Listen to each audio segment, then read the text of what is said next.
I laughed at the Lorax. You poor stupid guy. You never can tell what some people will buy. I repeat, cried the Lorax, I speak for the trees. I'm busy, I told him. Shut up, if you please. I rushed across the room and in no time at all built a radio phone. I put in a quick call. I called all my brothers and uncles and aunts and I said, listen here, here's a wonderful chance for the Onceler family to get mighty rich. Get over here fast. There's the road to North Niche. Turn left at Weekena, sharp right at South Stitch. And in no time at all, in the factory I built, the whole Onceler family was working full tilt. We were all knitting the needs, just as busy as bees, to the sound of the chopping of truffula trees. Then, oh baby oh, how my business did grow. Now chopping one tree at a time was just too slow.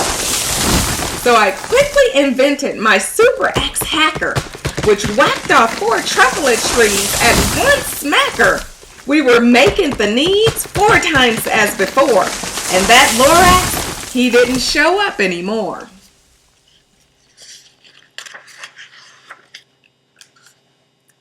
But the next week he knocked on my office door. He snapped, I'm the Lorax who speaks for the trees, which you seem to be chopping as fast as you please. But I'm also in charge of the brown barbaloots, who played in the shade of their barbaloot suits and happily lived eating truffula fruits. Now, thanks for your hacking my trees to the ground. There's not enough truffula fruit to go around, and my poor barbaloots are all getting the grummies because they have gas and no food in their tummies. They loved living here, but I can't let them stay. They'll have to find food. I hope that they may. Good luck, boys, he cried and sent them away. I, the Onceler, felt sad as I watched them all go. But business is business, and business must grow, regardless of crummies and tummies, you know. I meant no harm, I most truly did not, but I had to grow bigger, so bigger I got. I got bigger my factory, I biggered my roads, I biggered my wagons, I biggered the loads.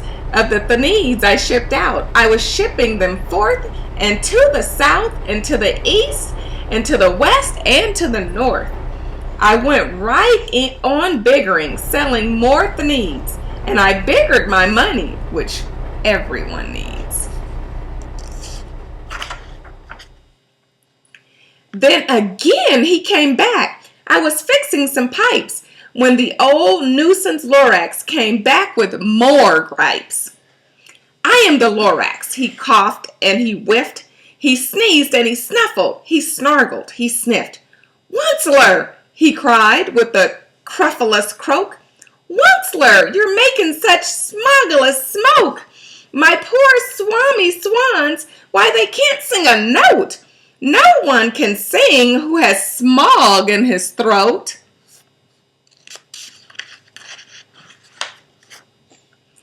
And so, said the Lorax, please pardon my cough, they cannot live here, so I'm sending them off.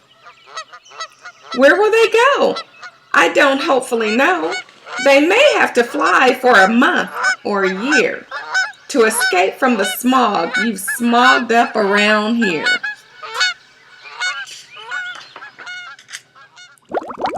What's more, snapped the Lorax, his dander was up. Let me say a few words about gruppity-glup. Your machinery chugs on day and night without stop, making gluppity-glup, also schloppity-slop. And what do you do with that leftover goo? I'll show you, you dirty old Onceler man, you. You're glumping the pond where the humming fish hummed. No more can they hum, for their gills are all gummed. So I'm sending them off. Oh, their future is dreary.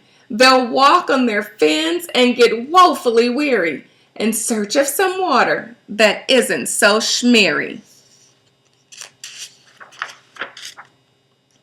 And then I got mad. I got terribly mad. I yelled at the Lorax, "Now listen here, Dad. All you do is yap, yap, and say, bad, bad, bad, bad." Well, I have my rights, sir, and I'm telling you, I intend to go on doing just what I do. And for your information, you Lorax, I'm fingering on biggering and biggering and biggering and biggering, turning more truffula trees into thneeds, which everyone needs.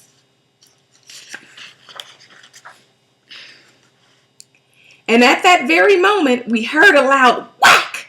From outside of the fields came a sickening smack of an axe on a tree.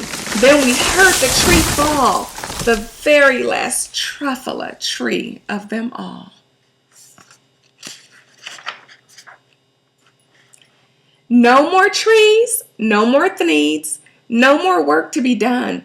So in no time, my uncles and aunts and everyone all waved goodbye. They jumped into their cars and drove away under the smoke-smuttered stars. Now all that was left neath the bad-smelling sky was my big empty factory, the Lorax, and I.